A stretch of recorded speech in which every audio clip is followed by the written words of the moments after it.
In this second video of the 3-video series on formation and solution of recurrence relations and formation of summation formulas for the analysis of algorithms and solution of those. This lecture begins with a reading assignment. In this series, we're analyzing worst cases, but eventually we'll be analyzing average case for algorithms. And to do that, you'll need to be comfortable with probability, and in particular for the computation of means. If you're not presently fully comfortable, you should review your probability, and you can use Appendix C in CLRS, our text, for that purpose.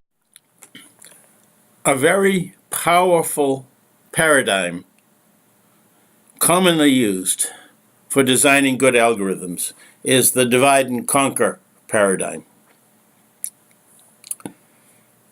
It produces an algorithm that is recursive, and it involves, at every stage, dividing the problem, presumably a large problem, into several smaller subproblems that are similar to the original, but smaller in size. For example, they may be a half the size of the original problem, or a third of the size, or at least one less than the original problem in size. Having divided the problems into these subproblems, we conquer the subproblems by solving them recursively. When we apply the recursion, we get a solution to a smaller problem that, as we recur, involves solutions to yet smaller problems, that involves solution of yet smaller problems, and eventually the problem size may pass below some threshold where it's more efficient not to continue the recursion, but rather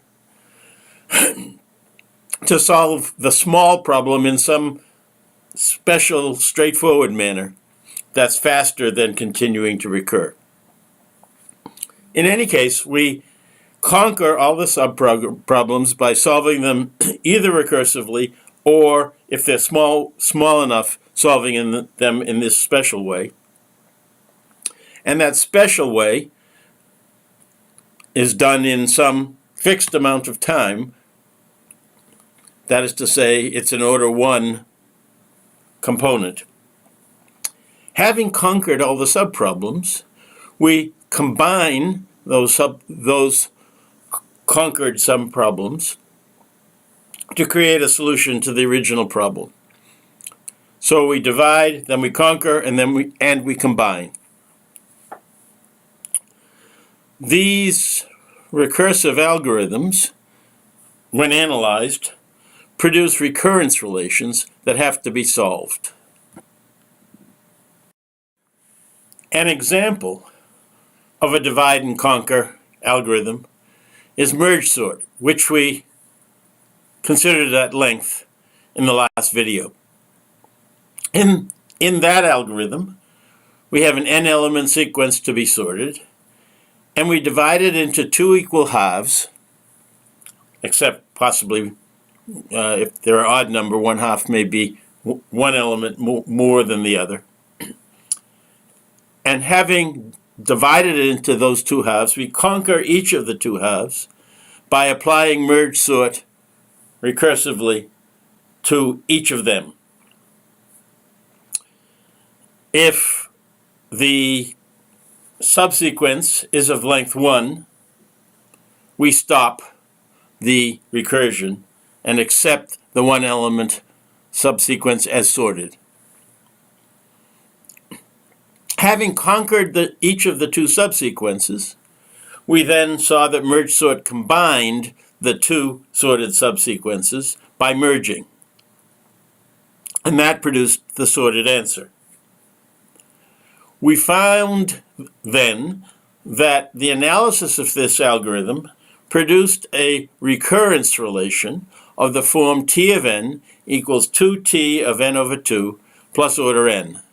And then we quoted the result that the solution of that was order n log n.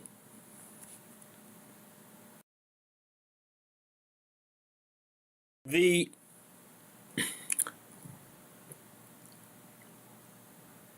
example of merge sort produced a recurrence relation of the middle of the middle line of the 3 at the bottom. T of n was A was 2, T of n over B was 2, plus C of n is the combined time, and that was theta of n.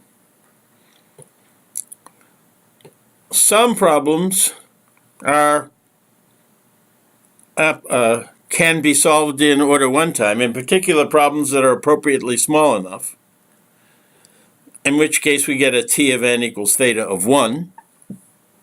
Other problems take some fraction of the file that we will conquer, and the complement of that fraction as the subdivision, and then have a combined cost. And there are yet others, like quicksort, where we simply, for at least for worst case, have T of n in terms of T of n minus 1, and then some cost for combining the 1 and the n minus 1. In any case, these algorithms produce recurrence. These algorithms, when analyzed, produce recurrence relations, and those recurrence relations have to be solved. This video is about the first 2 of the 4 solution methods for solving recurrence relations, and the next video will be on the final 2. So we're going to talk now about a method called the substitution method and another method called the change of variables method.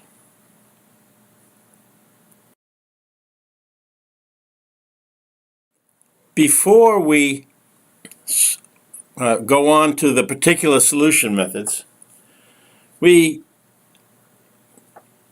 talk about here about a few methods that turn a slightly complicated recurrence relation into a simpler one, and then we will apply the method in question to the simplified one. The basic idea is to ignore complicating operators inside the argument of t on the right side of the recurrence relation, as long as ignoring them produces a negligible change. So the difference between some fraction of n and its floor is negligible in the analysis, and likewise for the ceiling. So we can simply throw away a floor or a ceiling operator. So in the first example, the recurrence is T of n equals 3t of floor of n over 3 plus n. But we can throw away the floor and just analyze the simpler recurrence relation, T of n equals 3tn over 3 plus n. Similarly, if the argument of one of the t's, of any one of the t's, on the right side of the recurrence relation, involves negligible terms compared to the other terms, then you can ignore that too.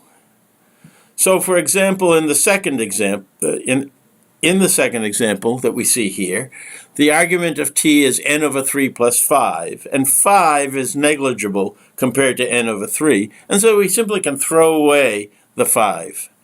So instead of solving t of n equals 3t of n over 3 plus 5 plus n, we solve t of n equals 3t of n over 3 plus n. So we'll be doing these simplifications on a number of example problems in what's coming now.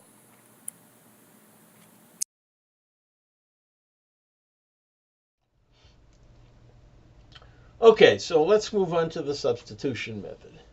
In the substitution method, we guess the form of the solution. And then, essentially, we use mathematical induction to find the constants. So if we guess that it's order n squared, then we're going to be saying, well, it's got to be cn squared plus some terms negligible compared to n squared. And we need to be able to basically show that there's some c's that are going to make the value work. Of course, that requires making a guess, and that's not always easy, but there are a lot of useful stratagems for making guesses, and we'll be talking about those. Let's now present the basic approach of the substitution method. The idea is that you guess that your method is theta of g of n, that you have some g of n that you want to try. Because theta of g of n is an analysis that doesn't care about what multiplicative constants are, we're going to guess that the actual t of n is of the form c, some constant, times g of n. So we put, in place of t of n on the left side of the recurrence, we put cg of n there. On the right side, we have t of other things. For example, t of n over 2. And we use the same c times g, but on the new argument. So instead, in place of t of n over 2, we would use c times g of n over 2. And we do that for each one of the t's on the right side. When we do that, we will find that we can write the right side of the equation as cg of n plus terms negligible with regard to g of n, as n gets very large. Now, if the terms in this remainder from cg of n are not negligible, the substitution approach has not worked. But if they are negligible, as n goes to infinity, they will either approach something positive or something negative. That remainder will, depending on what the value of c is. But if for some c, we've shown that term is positive, we've shown that our method is slower than or equal to slower than or equal to g of n. That is to say, it's in omega of g of n. Moreover, if that, for some c, it approaches something negative, we've shown that it's faster than or equal to, in order, g of n. That is to say, it's in big O of g of n. Thus, if for one c, the negligible terms are positive, and the other, the negligible terms, are negative, we know the method is theta of g of n, and so we've confirmed our guess. That's the basic idea of the substitution method.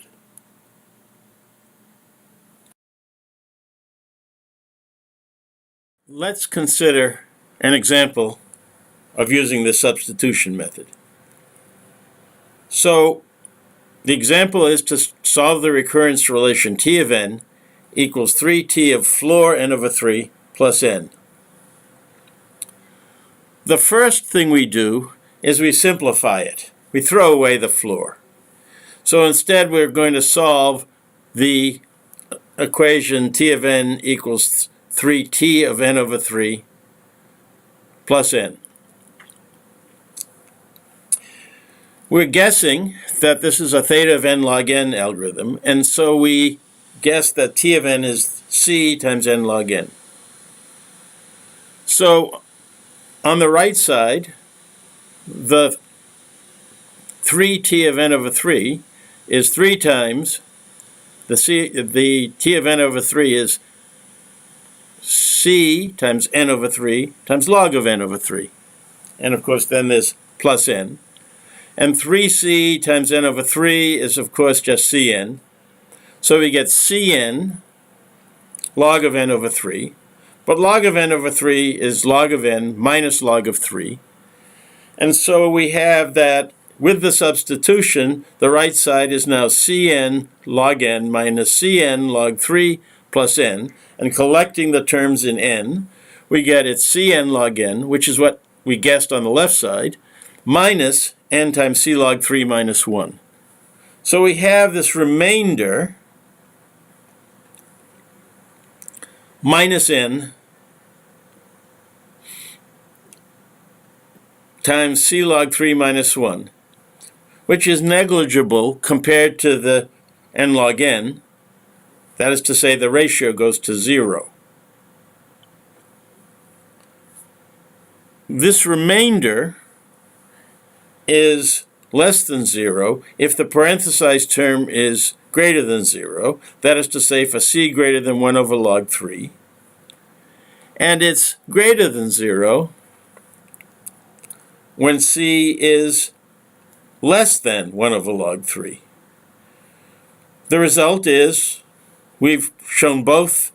It can be positive or negative, and thus t of our guess is confirmed. T of n is indeed in theta of log. Now we'll come to the question of ways to make a good guess. Well, the first part is what I've already told you. If you have a complicated expression, throw away the floors and ceilings and throw away arguments of t that are negligible with regard to t. All right. In this case, we can turn the recurrence relation to t of n equals 3t of n over 3 plus n.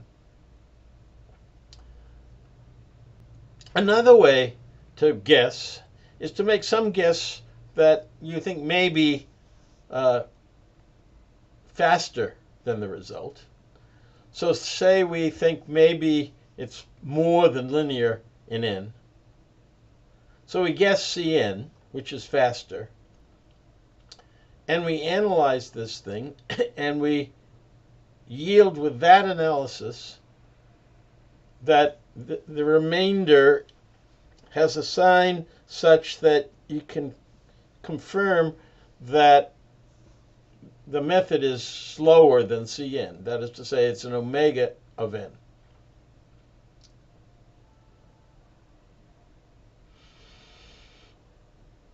Oh, we need something that's faster also, because we're trying to bound on both sides.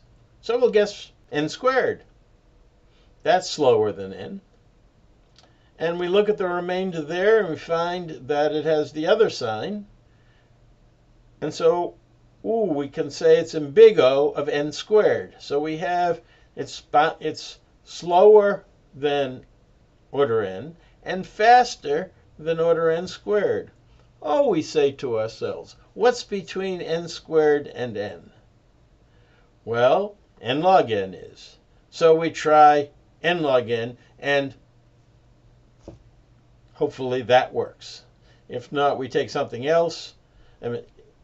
If we find n log n is, for example, the method is slower than n log n, then we have to find something between n log n and n squared. And we can continue, and we eventually will find a solution. Okay, so the idea there is we try various things. We bound this thing by an omega and a big O, and then we guess something in between. And speed. Sometimes the math doesn't quite work out in the induction, but almost. So, for example, we may have, when we make a guess, a remainder that is negligible compared to the guess, but for which the sign can't be both positive or negative.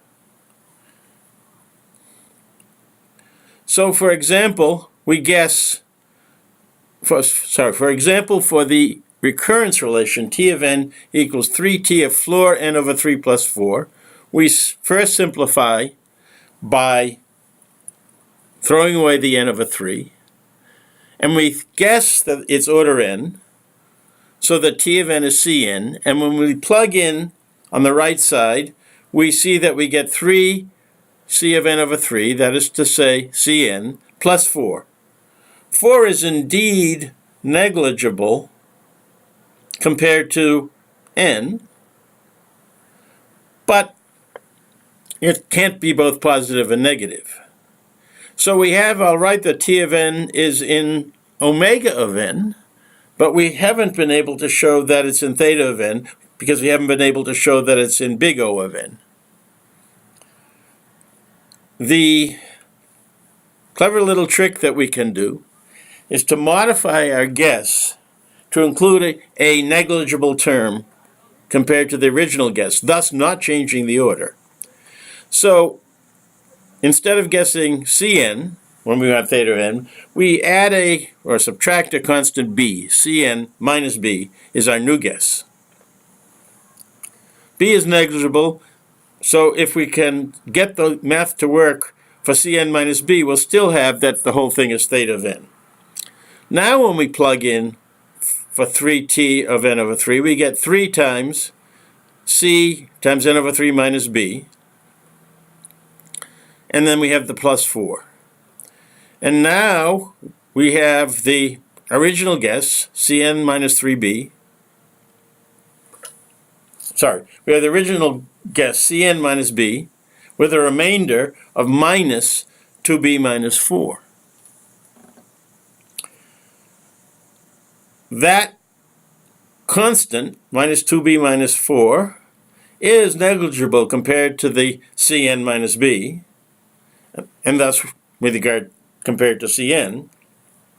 And it can be positive or negative depending on which side b is with respect to 2. So it's one sign for b greater than 2 and another sign for b less than 2. We thus have satisfied our requirement of being in both big O and big and little o of Cn minus b, that is to say, being in both big O and little o of n. And we've confirmed our guess.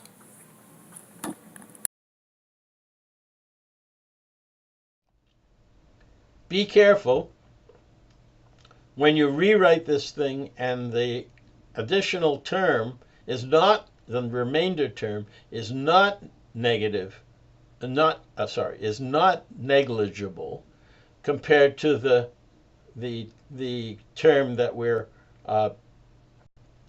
analyzing. We can't make the conclusion that we want. Okay, here are 2 exercises that you're going to be doing in the either later this class, that you're going to be doing in class shortly. One is you guessed theta of log n for t of n equals t of ceiling n over 2 plus 1. The other is you guess theta of n log n for this t of n equals 2t of floor n over 2 plus 17 plus n. Okay, we've talked about the substitution approach for solving recurrence relations. Sometimes the recurrence relation looks like t of n equals some constant times t of some power of n, where the power is less than 1. So in this case, n to the half, that's the square root of n. We have t of n equals 2 times t times the floor of the square root of n plus log n. Again, we can ignore the floor. But the form of the recurrence relations that I said we needed to solve always had n over here, and over here there was something of the form an plus b, where a might be 1/3 or a half, plus some constant b. We don't have that form here. So the idea is somehow we need to modify the form of the equation to get it in this form. And we note that there's some function of n, which when we apply that to both n and to n to the half, we get something on the right side that's a constant times the thing on the left side plus possibly plus another constant. And in fact, the logarithm function does that, because the logarithm of n is log n, and the logarithm of n to the half, n to this power, is a half log n. And so the half log n is simply a multiple of n.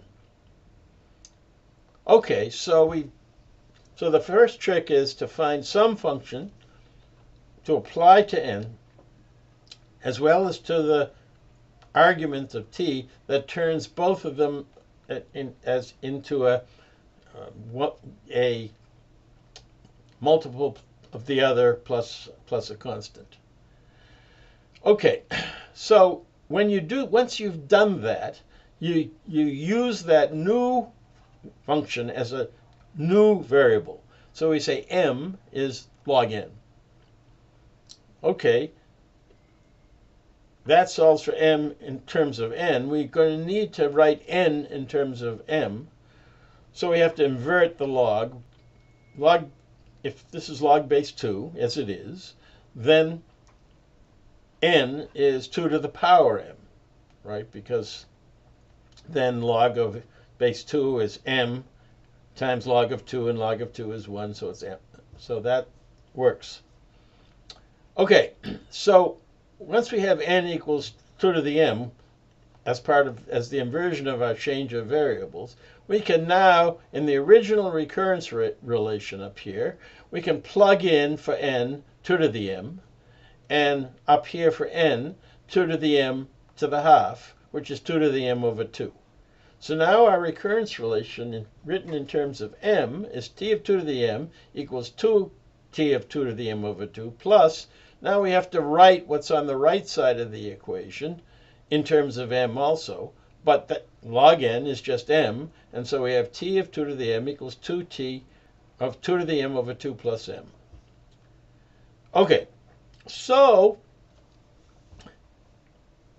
we simply have figured out a new variable that by applying some function to to all the t arguments, both on the left side and the right side, that brings them into this right relation of one is a constant or times the other, or a constant times the other plus. And we've rewritten our recurrence relation in terms of the new variable. That's the first part of the first step of the process. You may already find that confusing, but this is the easier step. We're now going to talk about the one that really blows most students' minds when they first see it or when they try to apply it. And that's on the next slide. The second step of the changing variable approach. And this is the one that a lot of people find mind-bending. Hopefully I'll be able to make you understand it. We have transformed our original recurrence relation by changing variables from n to m, and we have a recurrence relation t of 2 to the m equals 2t of 2 to the m over 2 plus m. The trick is to rename t of 2 to the m. And we give it a new name. It's a function of m. We think of it as a function of m, and we call that function of m s of m. So s of m is just another name for t of 2 to the m. We plug in m over 2 in the argument of s, and we see that s of m over t is m over 2 is t to the t of 2 to the m over 2. Using this redefinition, we can rewrite our recurrence relation in terms of s. So t of 2 to the m on the left becomes s of m. T of 2 to the m over 2 becomes s of m over 2, and our recurrence relation is now s of m equals 2 s of m over 2 plus m. Oh, we say, I recognize that. That's just the recurrence relation that we solved for merge sort.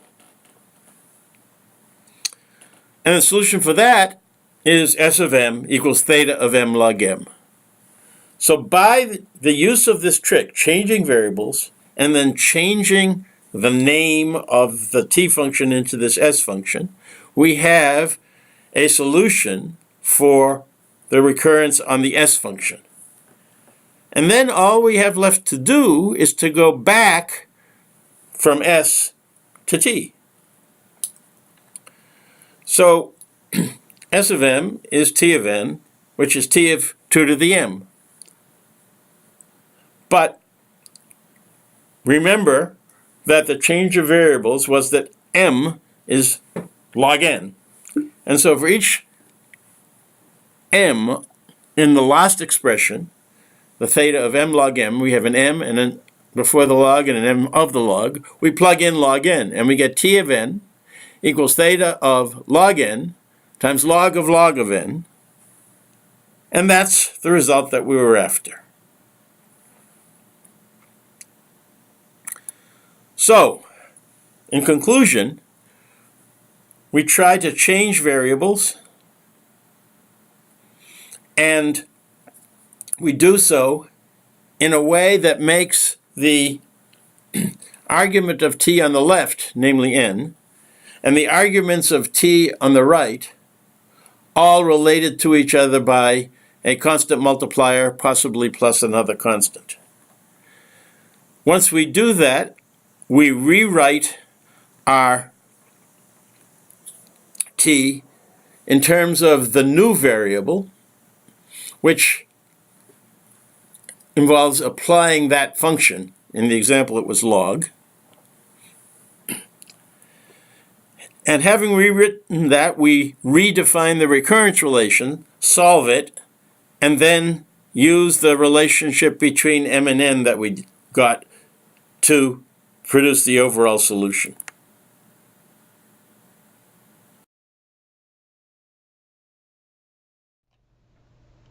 This same trick works for other powers of n that are less than 1. So n to the third, n to the 0.01, it'll work for all of those.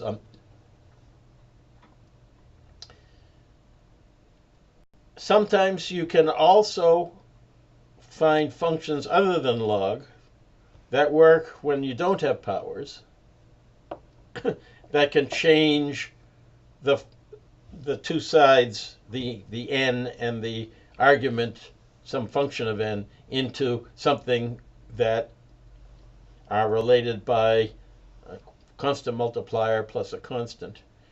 And then we can use this same method in that situation as well. Here are worksheet questions that you need to answer and pass in. And here is an exercise that you will do in class that will involve solving the using the change of variables method.